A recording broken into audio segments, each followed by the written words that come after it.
Weekend ট্যুরে শান্তিনিকেতন।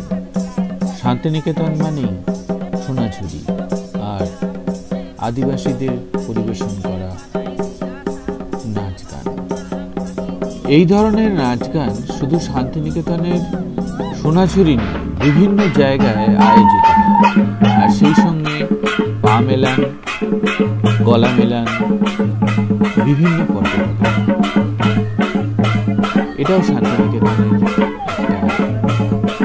বেড়ানো। সোনাঝুরিতে এই ধরনের আদিবাসী শিল্পীদের পরিবেশিত নৃত্যগীত যেমন রয়েছে, সেই সঙ্গে রয়েছে জমিয়ে কেনাকাটা করার দারুণ সুযোগ। আর এই পসরা নিয়ে আসেন আশেপাশের গ্রাম থেকে বিভিন্ন কারিগরেরা। কিন্তু প্রতি উইকেন্ডে শান্তিনিকেতনে বেশ ভালো ভিড় হয়। তাই শান্তিনিকেতনের ভিড় থেকে যদি অন্যরকম একটু পরিবেশে থাকতে চান, তার সন্ধান থাকবে আজকের ভিডিওতে। চারিদিকে হাঁস মুরগি চড়ে বেড়াচ্ছে, সম্পূর্ণ গ্রাম্য পরিবেশ, আর তার সাথে দারুণ সুন্দর খাওয়া দাওয়া। এই হলো বনরক্ষী রিসর্টের পরিবেশ। শান্ত নিরিবিলি, চারিদিকে পাখির ডাক। অনেক সময় একসঙ্গে অনেকগুলো পাখির ডাকও শোনা যাবে। বহু রকমের ফুল ফলের গাছ, বার্ড ওয়াচার্সদের প্যারাডাইস। এটা হচ্ছে বনলক্ষ্মী রিসর্টের এন্ট্রেন্স বা বনলক্ষ্মী ফার্ম হাউসের এন্ট্রেন্স। এটা ধোঁকা, এটা ডাল, এটা পাবদা মাছ 2 পিস দিয়েছে, এটা হচ্ছে মাটন, ডালের সাথে আলু ভাজা। এই হলো রাতের ডিনার। আলু ভাজা, আলু ফুলকপির তরকারি, ডাল, আর তার সাথে পেঁয়াজ লঙ্কা দিয়েছে, আর ক্যাসারোলে রয়েছে গরম গরম রুটি। তাহলে শুরু করা যাক আমাদের ছোট্ট উইকেন্ড ট্রিপ শান্তিনিকেতন। আমরা এগিয়ে চললাম নিবেদিতা সেতু দিয়ে। নিবেদিতা সেতু দিয়ে সড়ক পথে বনলক্ষ্মী রিসর্টের দূরত্ব 160 কিলোমিটার। শান্তিনিকেতন থেকে আরও 10 কিলোমিটার পরে। আর এখানে আসবার জন্য বোলপুর স্টেশন থেকে টোটো বা অটো পেয়ে যাবেন। আর হাওড়া থেকে বহু ট্রেন আসছে, মোটামুটি 2 থেকে 3 ঘন্টা। নমস্কার, আমি ইন্দ্রজিৎ, আর আপনারা দেখছেন আমার চ্যানেল এক্সপিরিয়েন্স উইথ ইন্দ্রজিৎ।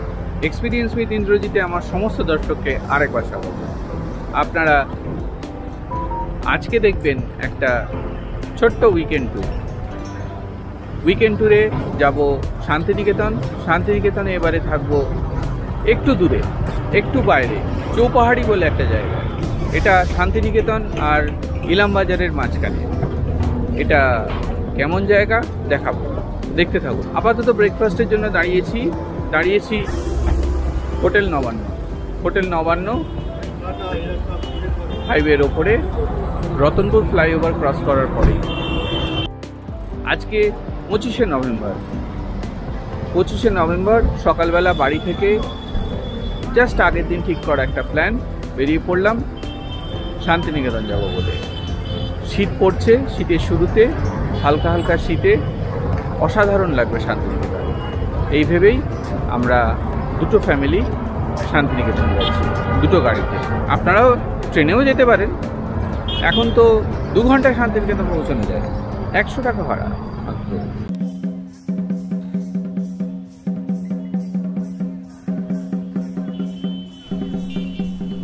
এই হলো আমাদের ব্রেকফাস্টের আইটেম, আলুর পরোটা আর ছোলা বাটোরা। আর এই হোটেলের পুরো মেনু কার্ডটা দিয়ে দিলাম, আপনারা নিজেদের চয়েস মতন আইটেম চুজ করে খেতে পারবেন। ভিডিওটা শেষ অবধি দেখে চ্যানেলটা সাবস্ক্রাইব করে পরিচিত মানুষজনের মধ্যে শেয়ার করার অনুরোধ রইল। পাশে থাকা বেল আইকনটা প্রেস করে নোটিফিকেশনটা অন করে রাখলে আমি যখনই নতুন একটা ভিডিও দেবো তার ইমিডিয়েট নোটিফিকেশন সবার আগে পৌঁছে যাবে আপনার কাছে। শক্তিগড় যাওয়ার আগে রাস্তায় দাঁড়িয়েছি ডাব খাওয়ার জন্য। ডাব দেখে ইচ্ছে হলো ডাব খাওয়ার। এই যে আমার পিছনে ডাবের দোকান, তবে এখানে কিন্তু দাম বেশি নিচ্ছে। কলকাতায় 40 টাকা করে ডাব, এখানে কিন্তু 50 টাকা করে নিচ্ছে। একের পর এক ল্যাংচার দোকানের নাম দেখেই বোঝা যাচ্ছে যে আমরা শক্তিগড় পৌঁছে গেছি। কিন্তু ল্যাংচা খাওয়ার লোভটা সংবরণ করলাম। ল্যাংচা খাবো আর বাড়িতে নিয়ে যাব ফেরার সময়। সড়ক পথে কলকাতা থেকে শান্তিনিকেতন যাওয়ার রাস্তা বেশিরভাগটাই খুব ভালো। শুধু রাস্তাই ভালো নয়, রাস্তার দুপাশের প্রকৃতিও কিন্তু অসম্ভব মনোরম। শান্তিনিকেতন যাওয়ার পথে বেশ কয়েকটা নদী পড়ল। বীরভূমের আগে অজয় দামোদর আর বীরভূমে কোপাই খোয়াই। উইকেন্ড ট্যুরের জন্য পপুলার হাওড়া থেকে বোলপুর যাত্রার কয়েকটি ট্রেনের বিবরণ দেওয়া রইল। এবার আমাদের কোম্পানির আমার ভাতৃপ্রতিম তপন, আমার মিসেস সুদেশনা, আমার ছেলে বাবাই, আর এই হচ্ছে সায়নী, আর ছেলে আর মেয়ে তপনের। এই হচ্ছে আমাদের টিম। এই নিয়েই আমাদের এবারে শান্তিনিকেতন ট্রিপ। আমার পিছনে এই বট গাছটা বনলক্ষ্মী ফার্ম হাউস বা রিসর্টের এন্ট্রেন্স। প্রায় 1965-র কাছাকাছি নিরঞ্জন সান্যাল বলে এক ভদ্রলোক এসে যখন এখানে এই ফার্ম হাউসটা তৈরি করেন, ওনার কনসেপ্ট ছিল এই দারন্দা গ্রামের আশেপাশের যে স্থানীয় মানুষ তারা এখানে কাজ করবে আর তারা এখানে সেলফ এমপ্লয়েড হবে। এখানে কিন্তু খুব একটা চাষাবাদ তখন হতো না লালমাটিতে। উনি এখানে অনেক কিছুই চাষ করেছিলেন আর ওনার স্বপ্ন আজকে সম্পূর্ণভাবে সত্যি। এখানে কিন্তু যারা সার্ভিস দেন তারা সবাই কিন্তু দারন্দা গ্রামের মানুষ।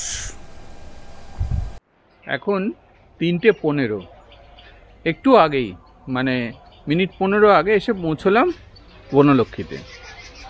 কলকাতা থেকে বেরিয়েছিলাম মোটামুটি 10টা। মাঝখানে খাওয়া দাওয়া ব্রেক, অনেক ব্রেক, কিন্তু 4.5-5 ঘন্টা লাগলো মোটামুটি। ট্রেনে আসলে আপনাদের এতক্ষণ লাগবে না। আর পরিবেশ অসাধারণ, মন ভরে গেছে। মনের শান্তি, প্রাণের শান্তি, সম্পূর্ণ প্রাকৃতিক পরিবেশে যারা থাকতে পছন্দ করেন তাদের জন্য আদর্শ। দেখাচ্ছি, 3টে রুম বুক করেছিলাম। এটা একটা রুম, এটার ভাড়া হচ্ছে 800 টাকা। এই টালির চালের তলায় 2টো ঘর আছে, সামনে একটা ছোট বারান্দা। দেখাচ্ছি, দেখুন। 2টো ফ্যামিলি আসলে একসঙ্গে থাকতে পারবেন। এটা একটা ঘর আর পাশেই আর একটা ঘর, টানা একটা লাগোয়া বারান্দা, 2টো তক্তাপোষ দেওয়া আছে বা চৌকি দেওয়া আছে। বসে সন্ধ্যেবেলা আড্ডা মারার জন্য একদম আইডিয়াল। এই ঘরটার নাম আম্রকুঞ্জ, এটার নামও আম্রকুঞ্জ, কারণ এই বাড়িটার নামই আম্রকুঞ্জ। আর এই হচ্ছে ঘরের ভেতরে 2টো প্রকাণ্ড খাট। এটাতে 3 জন আরামসে শুতে পারে, 4 জনও শুতে পারবে। 2টো লেপ দিয়েছে, 2টো পরিষ্কার টাওয়েল, ফ্যান রয়েছে, ওপরে ফল সিলিং করা আছে। আর এইদিকে এটা বোধহয় 2টো ঘরের পার্টিশন, তাই বন্ধ। এখানে জামা কাপড় রাখার একটা জায়গা, 2টো মিনারেল ওয়াটার, 3টে মিনারেল ওয়াটার কমপ্লিমেন্টারি দিয়েছে। এখানে ওয়ার্ড্রোপ রয়েছে জামা কাপড় রাখার জন্য, মশারি দেওয়া আছে। এখানে জিনিসপত্র রাখার জন্য ড্রয়ার রয়েছে। এখানে ছোটখাটো কিছু রাখার জন্য আরেকটা জায়গা। আর এটা হচ্ছে ওয়াশরুম।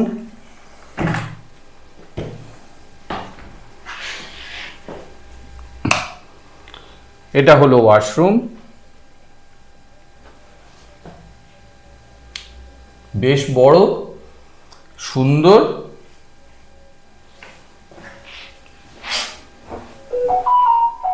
গিজারও রয়েছে। আমাদের আর দুটো রুম হচ্ছে এইখানে।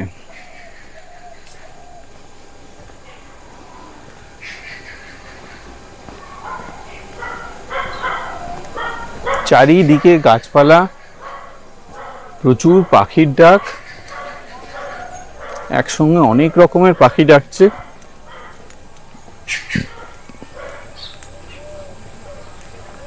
আর এইটা হচ্ছে কটেজটা। এখানেও এই কটেজে দুটো রুম রয়েছে, পাশে একটা পুকুর রয়েছে। এইটা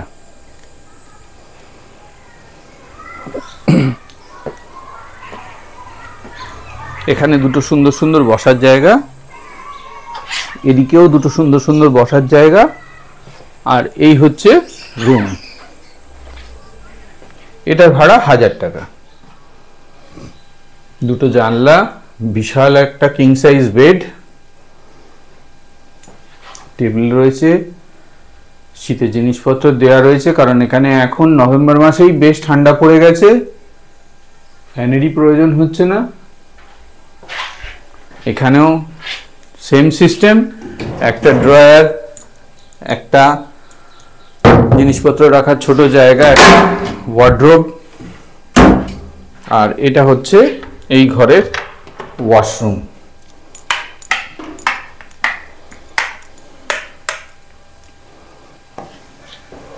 এই ওয়াশরুমটা একটু ছোট কিন্তু cozy, neat and clean, tiptop, পরিষ্কার।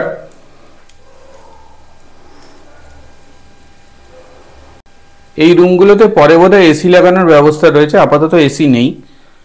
আর এখানে চার্জিং পয়েন্ট একটাই, আর কোনো চার্জিং পয়েন্ট, হ্যাঁ আরেকটা আছে এখানে উল্টো দিকে। এটা বনলক্ষ্মীর ডাইনিং এরিয়া, বেশ বড়, একসঙ্গে অনেকজন খেতে পারে। আর পাশেই কিচেন। এটা লাঞ্চের বেসিক থালি, শালপাতার থালায় সরু ছোট ছোট চালের দারুণ সুন্দর ভাত, তার উপরে ফ্রেশ ঘি দেওয়া, আর ঝুরো আলু ভাজা, তার সঙ্গে ডাল। আর এটা ধোঁকা, এটা ডাল, এটা পাবদা মাছ 2 পিস দিয়েছে। এটা হচ্ছে মাটন, ডালের সাথে আলু ভাজা, ভাত, চাটনি আছে।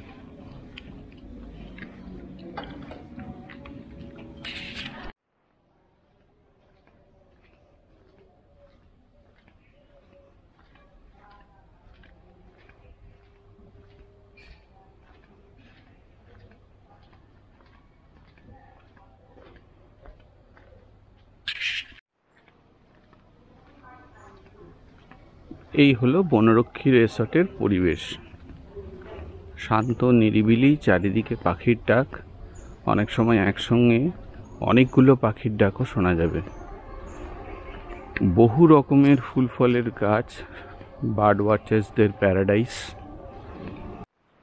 কলকাতার ইটকাঠ, পাথর, কংক্রিটের জঙ্গল থেকে বিশ্রাম নেওয়ার জন্য এখানে কিন্তু পরম আনন্দে 2 দিন কাটিয়ে যেতে পারেন।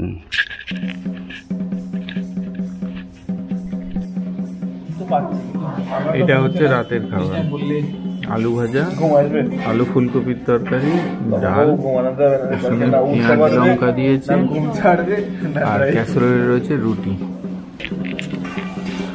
আর এই ডিনের প্যাকেজের মধ্যে আছে এই মিনারেল ওয়াটারগুলো, 500 ml mineral water. Good morning. আজকে 26 নভেম্বর 2023। আজকে আমাদের শান্তিনিকেতনের সেকেন্ড ডে। আমি দাঁড়িয়ে আছি বরিশালের রান্নাঘরের পাশে। এই রাস্তাটা যেটা গেছে, এই রাস্তাটার এদিকে বরিশালের রান্নাঘর, আর এদিকে হচ্ছে বনলক্ষ্মী। এই দুটো একটা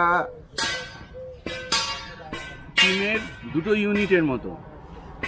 দুটোই একই রকমের খাওয়া, দুটোই একই রকমের আইটেম, কিন্তু আমি আছি আজকে বনলক্ষ্মীতে।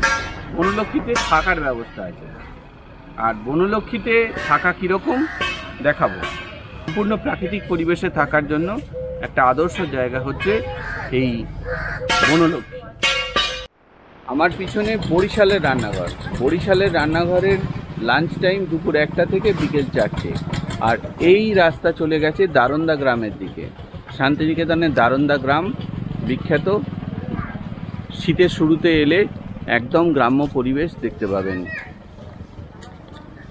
আর এই পিছনের রাস্তা চলে গেছে, যে রাস্তায় মিশেছে সেই রাস্তা শান্তিনিকেতন ইলামবাজারকে কানেক্ট করেছে। এই দিকটায় গেলে শান্তিনিকেতন, আর এদিকে গেলে ইলামবাজার। আর এই দিকে হচ্ছে আমি আছি বনলক্ষ্মীতে। বরিশালের রান্নাঘরের কন্ট্যাক্ট ডিটেলস এখানে দেওয়া রইল। যখনই এখানে লাঞ্চ করতে আসবেন তখনই সকালে ফোন করে আসবেন, না হলে কিন্তু খাবার নাও পেতে পারেন, কারণ ছুটির দিনে বেশ ভালো ভিড় হয়। বরিশালের রান্নাঘর মঙ্গলবার বন্ধ। বরিশালের রান্নাঘরের রান্নাঘরটা দেখাচ্ছি, দেখুন।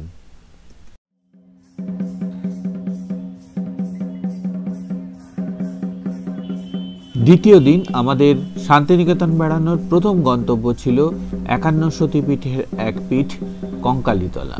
এটা হচ্ছে কঙ্কালীতলা মন্দিরে যাওয়ার রাস্তা। এখানে গেস্ট হাউস রয়েছে, কঙ্কালীতলা গেস্ট হাউস।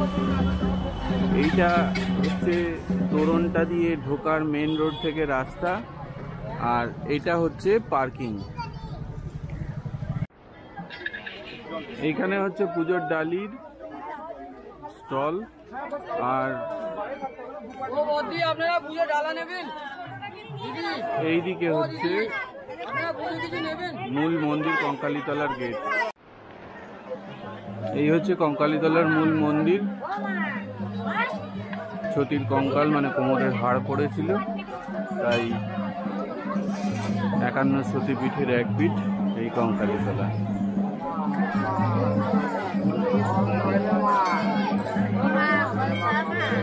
এখানে সাইনেজ রয়েছে, আই লাভ কঙ্কালীতলা।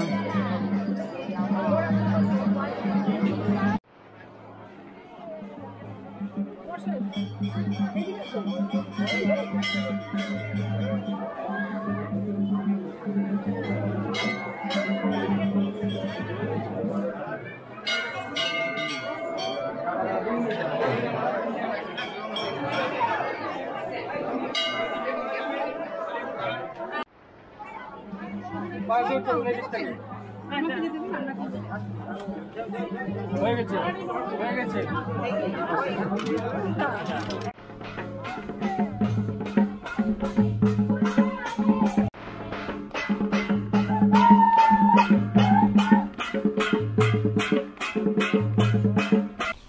শান্তিনিকেতনের আশেপাশে গ্রামের টক দই আর মিষ্টি দই খুব বিখ্যাত, তাই এটা খেতেই হবে।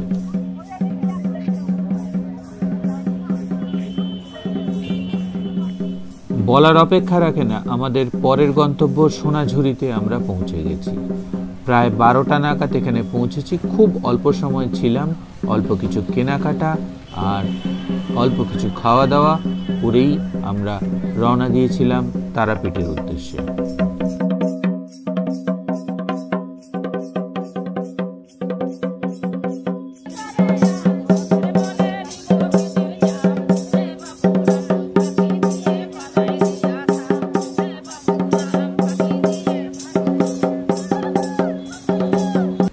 তারাপীঠের মন্দিরে প্রবেশের প্রথম গলি, দুপাশে পুজোর ডালি সামগ্রীর দোকান, আর তার সাথে খাবার দাবার আর ল্যাংচা প্রভৃতি মিষ্টির দোকান।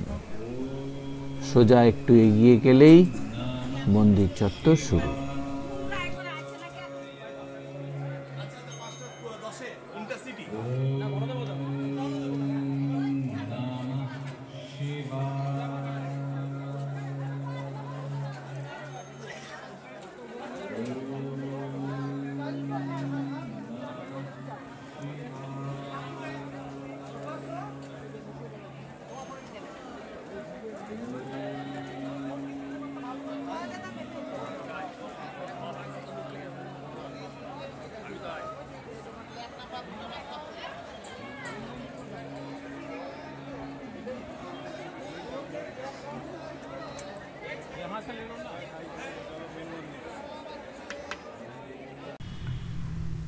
দুতলায় যে ভিড়ওয়ালা বারান্দাটা দেখা যাচ্ছে ওটাই হচ্ছে মন্দিরের গর্ভগৃহে ঢোকা জেনারেল লাইন, যেখানে কোনো টাকা পয়সা লাগে না। আর আমরা হাতে সময় কম থাকায়, তাড়াহুড়ো থাকায় প্রতিজন 300 টাকা হিসেবে ভিআইপি লাইনে দাঁড়িয়ে অল্প সময়ের মধ্যেই পুজো দিয়ে দর্শন করে আবার শান্তিনিকেতনের উদ্দেশ্যে রওনা দিয়েছিলাম। এইটা হচ্ছে গর্ভগৃহের আগে সেই ভিআইপি লাইন।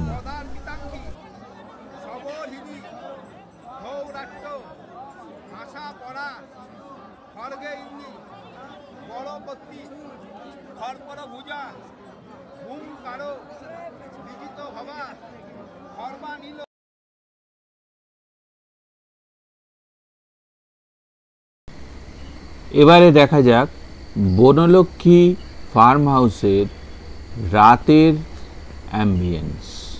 দেখুন,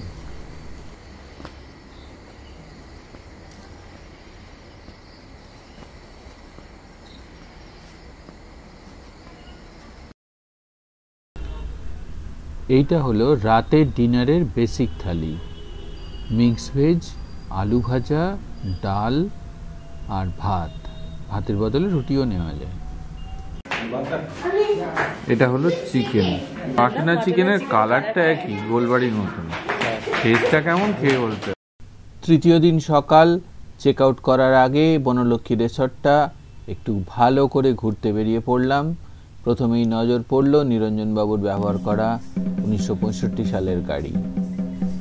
রিসর্টের একদম পিছন দিকে রয়েছে নিরঞ্জনবাবুর সমাধি, আর সেই সঙ্গে আরও দুজনের সমাধি। রিলেশনশিপগুলো বুঝতে পারলাম না, কিন্তু নামগুলো প্রত্যেক জায়গাতেই লেখা আছে, নামগুলো দেওয়া রইল। এটা হলো ডক্টর পার্বতী ভট্টাচার্যের সমাধি। এই হচ্ছে বনলক্ষ্মীর ব্রেকফাস্ট, 80 টাকা। 6টা লুচি দিয়েছে দেখতে পাচ্ছি, আলুর তরকারি আর এখানকার লোকাল আচার। ইচ্ছে না থাকলেও এই অপূর্ব জায়গা থেকে বিদায় নিয়ে বাড়ি ফিরতে হবে। এরপর বাড়ি ফেরার পালা। আর যাওয়ার পথে শক্তিগড়ে দাঁড়িয়ে শক্তিগড় থেকে ল্যাংচা টেস্ট করে কিনে বাড়ি ফেরা। মায়ের আশীর্বাদে দুরাত্রি 3 দিনের শান্তিনিকেতন তারাপীঠ ভ্রমণ নির্বিঘ্নে সমাপ্ত হলো। তাই আজকের ভিডিও এখানেই শেষ করছি। আর প্রতিবারের মতো আপনাদের মন্তব্যের আশায় রইলাম। কেমন লাগলো আপনাদের ভিডিও জানাতে ভুলবেন না কিন্তু। সবাই ভালো থাকবেন। নমস্কার।